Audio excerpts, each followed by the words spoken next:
We're supposed to solve for y in the figure below. So we can, I think the easiest way to start this is to first talk about the fact that these are parallel lines because of the grid. Normally we're told that something's parallel line, but there's a grid here that helps reassure us that these are parallel lines. So if you have a line or a line segment that goes through the grids, then the corresponding angles are equal. So if we knew this angle, it would be equal to this angle. If we knew this angle, it would be equal to this angle. So we can say that the bottom, if we just look at the top up here, the bottom right of this first intersection is equal to the bottom right of this intersection. And then we can also use another fact to help us, that opposite angles are equal. So if this is 3z minus 45, then this is 3z minus 45. Okay? And that actually helps us starting off. We know that these two are going to be equal to each other as well, and you might think, well, can I just set up an equation there? You could definitely try, but you won't be able to solve because that'll be two variables, z and y, in one equation. So what we actually first have to do is figure out what z is. So opposite angles are equal, that's why I was able to write this in blue here. And now we can use that fact that corresponding angles, top left and top left angles, are equal to each other. Right, so if you look in this, if you look at this intersection, the top left angle is 3z minus 45, and then the intersection where f is, the top left angle is 2z minus 25. We get to say that those are equal because the line BD and the line EG are parallel, and there's a line there's a line that they share going through it. So this is an equation we can solve. We want to subtract 2z from both sides. So we get 1z minus 45 equals negative 25. So I can add 45 to both sides. So we get z is 20. And now that we know what z is, now we can use the fact that opposite angles are equal. 2z minus 25 is equal to 2y minus 35.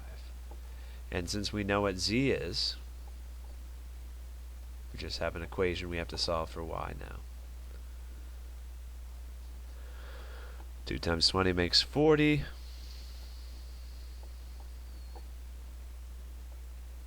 (40 minus 25 makes 15.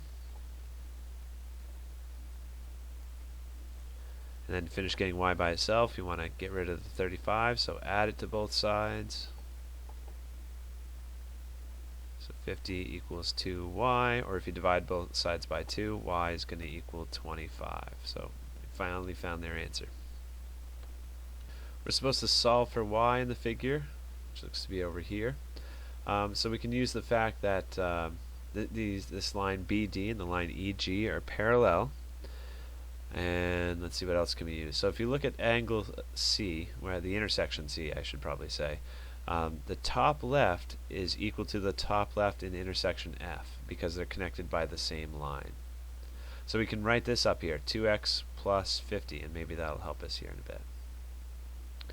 And then another fact, there's a few things we could do.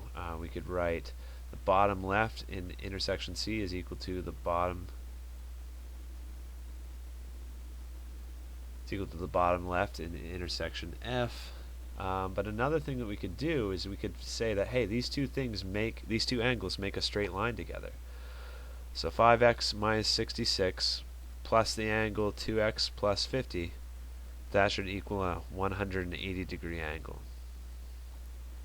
So I got 5x plus 2x, that makes 7x. And negative 66 plus 50, that makes negative 16. Now we've got an equation that we can finish solving and add 16 to both sides. Then divide both sides by 7. So we got 196 divided, oops, typed that in wrong. 196 divided by 7 makes 28 degrees. No, not 28 degrees. That makes 28 for the variable x. And now we know that, there's a couple of different ways of doing it. You could say that that 2x plus 50 plus 9y minus 52, that should equal 180 degrees because that makes a straight line. Or you could use the fact that opposite angles are equal. So we have 5x minus 66. That should equal 9y minus 52. But then we already know what x is. X is 28.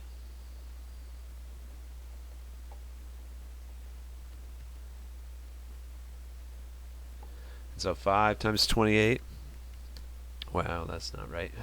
5 times 28 makes 140.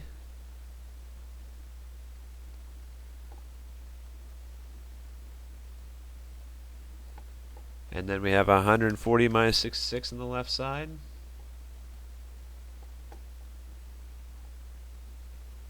And then we can add 52 to both sides. 100 makes 126. Then we need to divide both sides by 9. So 126 divided by 9 gives us 14. Wait. Yeah, 14. So there's why we were able to solve for the variable. A couple steps in those problems.